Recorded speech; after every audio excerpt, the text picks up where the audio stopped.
네, 지금 현재 그럼 국회에서 최근에 이제 25일 날 본회의 문턱을 넘은 김남국 방지법은 어떤 법인지 다들 궁금하실 텐데 지금 저희가 내용을 좀 보니까 지금 현재 가상화폐 단 1원이라도 가지고 있다면 공개가 된다. 상당히 좀 법안 내용을 보면 좀 투명해 보입니다. 그런데 이 가상화폐라는 것이 지금 현재 법적으로 어떤 근거가 좀 있는, 그 갖춰져 있는 자산으로서 갖춰져 있는 게 아니기 때문에 어떻게 보면은 김남국 의원 같은 사례들을 제대로 처벌하기는 어렵다 이런 지적들이 좀 나오는데 장윤주 변호사님 좀 어떻게 보시는지요? 네, 앵커님 지적해 주신 것처럼 이번에 김남국 의원 방지법이라고 할 수 있는 건 이제 공직자윤리법과 국회법 개정안 두 가지 법률을 의미하는 것인데요. 말씀 주신 것처럼 가상자산이라는 것이 이제 자산이냐 이 부분에 대해서도 아직 법리가 확립은 안 된 것이고 그리고 실정법상 지금 굉장히 공백이 많은 상태입니다.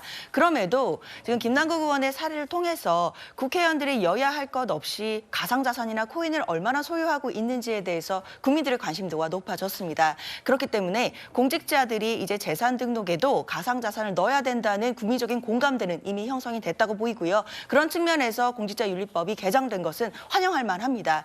그러나 또 일각에서의 지적이 있는 것처럼 이게 사실상 본인들의 양심에 맡겨진 것 아니냐라는 문제점이 있습니다.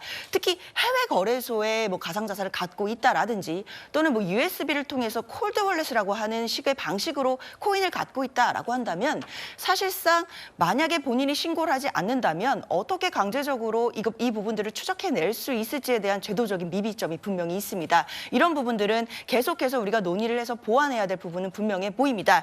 특히 이번에 국회법 개정안에서는 특칙을 넣었는데요. 이번 21대 국회의원들 같은 경우에는 임기가 시작해서 5월 말까지 갖고 있었던 코인들에 대해서는 6월 말까지 신고를 하도록 되어 있습니다. 이 신고를 통해서 여야 의원들이 얼마나 가상자산들을 보유하고 있었는지에 대한 실체가 조금이라도 드러날 수 있으면 좋겠습니다. 네, 국회는 오는 30일 윤리특위에서 김남국 의원 징계안을 논의합니다. 이 처리 절차와 그리고 징계 수준을 두고 여야 의견이 엇갈리고 있는데요. 사장님 어떻게 좀 합의가 될 거라고 보십니까? 네, 여야 합의가 되면 바로 본회의에 이제 직상장을 할 수가 있는데 지금 이제 현재 이 국회법에 따르면 이 윤리심사자문위원회를 거치도록 되어 있고 이 심사자문위의 경우에는 30일을 기본으로 하고 한 번 연장해서 최장 60일까지 이 심사자문위 활동을 보장을 하고 있기 때문에 김남국 의원에 대한 징계안이 이 국회 본회의에 상정되려면 최소 한 1개월, 네. 길게는 2달 이상 걸리기 때문에 이 징계가 하루빨리 이루어지려면 여야 합의가 필요하다 이런 얘기가 지금 나오고 있습니다. 그러니까 민주당 박광원 원내대표의 입장에 따라서 이 김남국 무소속 의원에 대한 징계안이 빨리 처리가 될 수도 있고 아니면 늦게 처리될 수 있는 상황이다 이렇게 볼 수 있을 것 같습니다. 네, 차장님 그런데 사실 지금 국민의힘에서는 김남국 의원을 제명해야 된다 이렇게까지 주장을 하고 있는데 네. 사실상 김영삼 전 대통령이 의원직을 박탈된 이후에 이런 사례는 없지 않았습니까? 이 그렇죠. 정도까지 징계가 가능하다고 보십니까? 그러니까 이제 징계의 경우는 이제 여러 가지 단계가 있는데 이 제명까지 가려면 정말 국회의원으로서 이 사람은 이 국회의원 신분을 유지하도록 해서는 안 되겠다라는 국민적 공감대 그리고 소속 동료 의원들의 이 3분의 2, 그러니까 300명 중에 200명 가까이가 찬성해야만 이 제명이 가능하거든요.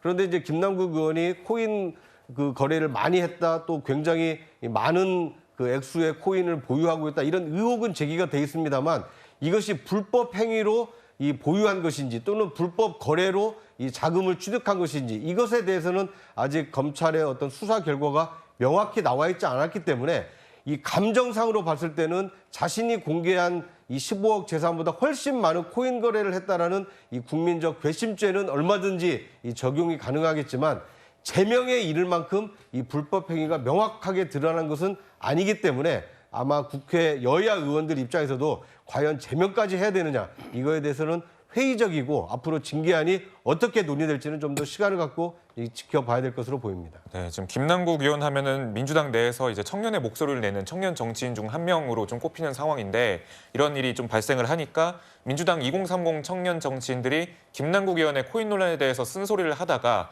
오히려 강성 지지층의 공격을 당하기도 했는데요. 그들의 목소리 한번 들어보고 얘기 나눠보겠습니다.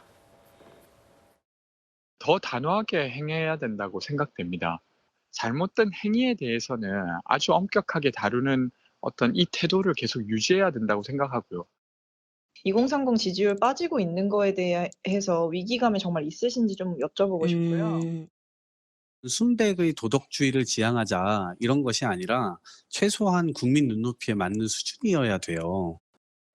네, 지금 뭐 얘기를 들어보면은 당내 온정주의를 좀 벗어나자고 하는데 장윤재 변호사님, 그런데 이제 뭐 당내에서 이렇게 강경 지지층이 반대를 하고 있는 것 좀 어떻게 좀 보시고 계십니까? 항상 당내에는 또 많은 당원들이 계시고 또 의원도 169명이나 있기 때문에 당내에 많은 이야기들이 나오고 서로 다른 이야기가 나오는 분위기 자체는 분명히 있는 것 같습니다.